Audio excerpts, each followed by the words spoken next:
Hello guys, welcome to my mini vlog. So ఇది నా first video అనమాట. So ఇక్కడ నేను నాగులంక అయితే వచ్చాను, గోదావరి ఫెస్టివల్కి, సంక్రాంతికి వచ్చాను అనమాట. ఇక్కడ మేము వెళ్తున్న దారిలో ఒక గుడి ఉంటుంది, ఇక్కడ చేస్తారు తీర్థం. ఇక్కడ చాలా రేర్ అసలు, సంక్రాంతికి చేస్తారు. ఇక్కడ చాలా రష్గా ఉంటుంది ఇక్కడ. సో ఇక్కడ డెకరేషన్ మొత్తం మొదలు పెట్టేశారు, రేపొద్దున ఇంకా రష్గా ఉంటుంది అనమాట.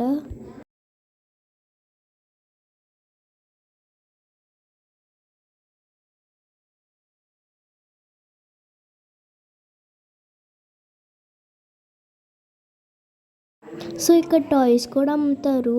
నాకు తెలిసి చిన్నపిల్లలు మొత్తం గుంపు గుంపుకి ఇక్కడే ఉంటారు అనుకుంటున్నా. సో ఇక్కడ మొత్తం డెకరేషన్ అయితే చాలా బాగా చేశారు.